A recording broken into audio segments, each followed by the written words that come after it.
देखने वाले जो है उनके लिए आसान करके, हमारे लिए आसान करके ये क्योंकि मैंने सुना ये पीआरपी जैसी ही होती है। How is it different than PRP? Exosome अच्छा थोड़ी सी डेफिनेशन बता दूं। एक होता है स्टेम सेल, एक होता है एक्सोसोम। स्टेम सेल और एक्सोसोम मुख्तलिफ है। अब आप लोग जैसे कह रहे हैं कि बालों के लिए, ये स्किन के लिए भी बहुत मुफीद और कारआमद है। इवन वेस्ट में अब इस पर स्टडीज हो रही हैं कि आपकी बॉडी में कहीं भी आपको रिजुविनेशन, बॉडी के अंदर रिजुविनेशन की ज़रूरत है तो आप इसको एज अ आईवी ड्रग भी इस्तेमाल कर सकते हैं किसी भी ऑर्गन के लिए, किसी भी ऑर्गन की रिजुविनेशन। जैसे स्पेशली अब ये गायनी में बहुत ज़्यादा यूज़ हो रही है फर्टिलिटी इश्यूज़ को लेके। तो उसमें बहुत सारे ऐसे स्टडीज़ आए हैं जिस पे इन्होंने प्रूव किया अब आईवीएफ की तरफ भी शायद लोग बहुत कम जाएं क्योंकि ये फर्टिलिटी इश्यूज़ को भी काफ़ी हद तक हैंडल कर रहे हैं। और इस पे जो रिसर्च है वो टर्की में स्टार्ट कर दी गई है। So many people are research के प्रोसेस में है। जी, रिसर्च के प्रोसेस में है। बहुत इस देखे एक्सोसोम को एफडीए अप्रूवल नहीं मिला। उसकी सबसे बड़ी वजह यह है कि अभी उस पे उसकी सेफ्टी पे बहुत ज़्यादा बातें उठ रही हैं। ठीक है।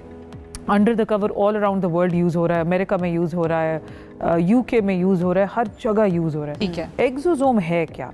स्टेम सेल से निकला हुआ वो, जैसे आप लोग सॉफ्टवेयर अपडेट करते हैं ना, ये वो खुलिये हैं जो कि सॉफ्टवेयर अपडेट करते हैं आपकी बॉडी का। अपडेटेड खुलिये कह सकते हैं, मैसेंजर्स हैं। So they just give a message. ये सेल नहीं है, ठीक है, सेल आपका स्टेम सेल है। इसकी कोई आइडेंटिटी नहीं होती, उसको कहते हैं HLA आइडेंटिटी। इसकी कोई टाइपिंग नहीं है। अब किसी और का सेल आप नहीं लगा सकते, आप किसी और का फैट नहीं लगा सकते, आप अपना लगा सकते हो, लेकिन आप एक्सोसोम किसी और का लगा सकते हैं। अच्छा, क्योंकि उसकी आइडेंटिटी नहीं है। उसका इतना स्मॉल पार्टिकल है कि उसकी अपनी आइडेंटिटी नहीं होती, जिसकी वजह से आपकी जिस्म पे अगर किसी और का एक्सोसोम लगेगा भी सही तो वो रिजेक्शन नहीं होगा। अगर हम फोकस करें क्या होते हैं हेयर के बारे में, that is very important. Protocol देखो, पेशेंट में क्यों इसको एफडीए अप्रूवल नहीं मिला, क्योंकि जिस पेशेंट की फॉर एग्जांपल अल्लाह ना करे कोई पैथोलॉजी है जैसे कि कैंसर या कार्सिनोमा है, खुदा न खासा ये उस चीज़ को वर्स्ट कर सकता है। So screening is very important. Protocol में ये है कि आपके पास जो प्रोडक्ट आ रहा है, ठीक है, वो प्लांट ड्राइव भी बहुत सारे लोग लगवा रहे हैं। एक होता है ऑटोलोगस एक्सोसोम, आपकी अपनी बॉडी से निकाला गया एक्सोसोम। ठीक है, वो आपकी चर्बी से भी निकाल सकते हैं हम लोग। आपका जैसे एग्जैक्टली आपने कहा जी पीआरपी लेके भी निकाल सकते हैं, लेकिन उसके लिए आपको एक स्पेशल मशीन्स चाहिए होती हैं जो हर किसी के पास मौजूद नहीं है। ठीक है, उसको मेटासेल टेक्नोलॉजी कहा जाता है। ओके, ठीक है।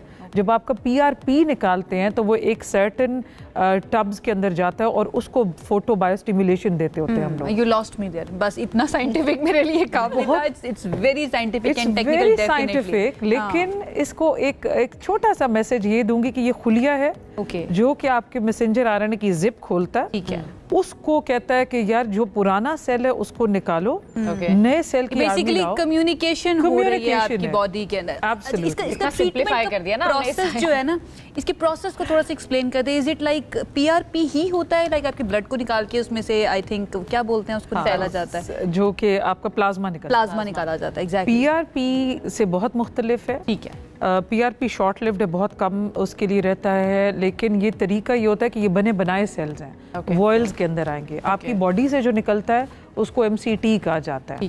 ठीक है। लेकिन मोस्टली जो मार्केट में अवेलेबल हैं, जो कि वाकई बहुत इफेक्टिव हैं, वो प्लासेंटल हैं, प्लासेंटा से निकाले गए, वो प्लांट ड्राइव हैं, वो मिल्क से भी निकाले जाते हैं, वो बॉडी स्क्रीशन से भी निकाले जाते हैं। ये बहुत साइंटिफिक चीज़ है। जितनी ये साइंटिफिक चीजें आपने बता दी, मुझे लगता है इसने एक्सपेंसिव भी बहुत ज्यादा होना है। मैं ये पूछने वाली थी, पाकिस्तान में किस स्केल पे हो रहा है ये काम, और थोड़ा सा खर्चे के बारे में बता दिया। हर क्लिनिक में हो रहा है, लेकिन हर क्लिनिक में जो है वो उसमें ये भी है कि बहुत हाई क्वालिटी कहीं नहीं रखी जाती। ठीक है, आपने ये भी देखना है कि क्या वो जो सेल्स कहीं और से लिए गए हैं उसमें कोई वायरल तो एक्टिव नहीं है। Exactly, we don't know, हम तो नहीं जानते ना। हाँ, सो रिसर्च लेबोरेटरीज के साथ आपने एक एक चीज़ वेरीफाई करनी होती है। इसमें हेपेटाइटिस नहीं है, इसमें HIV वायरस नहीं है, किसी किस्म का कोई एक्टिव। एक आम बंदा जो जाने वाला, जो ये प्रोसीजर करवाना चाहता है, उसको कैसे पता लगेगा कि ये वाली सही जगह यहाँ से करवाना चाहिए? आजकल देखें लोग बहुत समझदार हैं, क्योंकि इस पर आप जाहिर है ठीक ठाक पैसे लगा के जाते हैं तो वो रिसर्च करते हैं। जब वो रिसर्च करते हैं तो वो आराम से चीज़ें फिर फिल्टर करते हैं। इट्स जस्ट लाइक जैसे विंडो शॉपिंग नहीं होती, आप एक डॉक्टर के पास जाओ, आप दूसरे के तीसरे, एंड में they make the decision, okay now this doctor seems to be effective, और आपको पूरा हक है कि आप हमसे पूछें कि आप कौन सा ब्रांड लगा रहे हैं।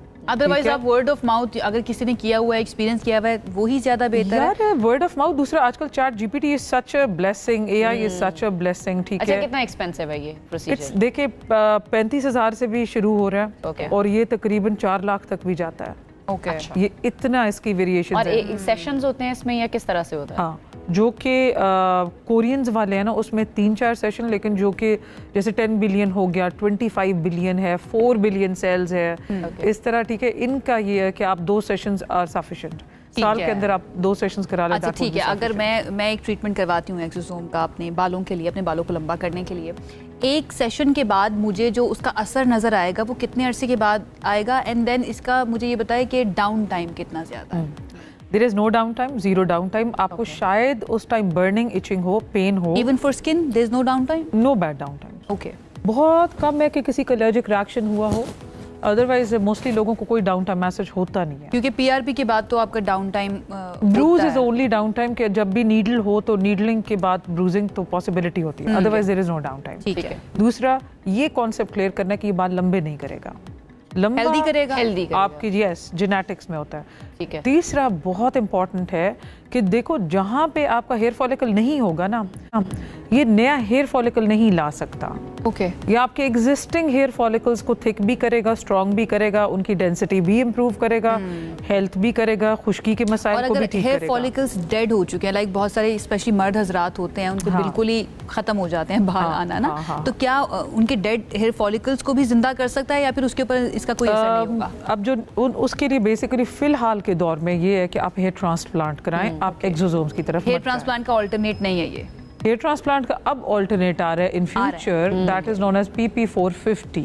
ओके। ये भी बहुत लंबी डिबेट है जिस पे अभी साइंटिफिक रिसर्च चल रही है, लेकिन soon it will start showing up. मैंने इसके बारे में आर्टिकल्स कुछ पढ़े हैं वैसे, और मैं बड़ी एक्साइटेड हो गई थी इसको देख के ना, मैंने बाल नए उगवाने। एक्सोसोम से आगे एक हर्बाजोम्स भी आएंगे, वो भी आएंगे। अच्छा, कौन से लोग इसके लिए एलिजिबल हैं, किनको करवाना चाहिए, किनको नहीं करवाना चाहिए? अच्छा, मेरे बाल देखकर आपको लगता है कि मुझे करवाना चाहिए? तो माशाल्लाह अभी तो बहुत ही, बस आपकी तो जगह ही नहीं है, कहाँ पे डालेंगे? बस ठीक है। नहीं, मैं आपको ब्रेक में दिखाती हूँ। कोई डिजीज है, कोई प्रॉब्लम है, कौन से पेशेंट, कौन से लोग करा सकते हैं, कौन से नहीं करा सकते? जिनमें खुश्की के बहुत ज्यादा रिकरेंसेस होती है। ठीक है, अगर तो अंडरलाइंग पैथोलॉजी नहीं है, आपका एज भी ठीक है, फेरेटिन नहीं है कम, vitamin D, zinc, hormonal imbalances नहीं है, फिर प्लीज ट्रीटमेंट कराएं, पहले टेस्ट कराना जरूरी होता है। ओके।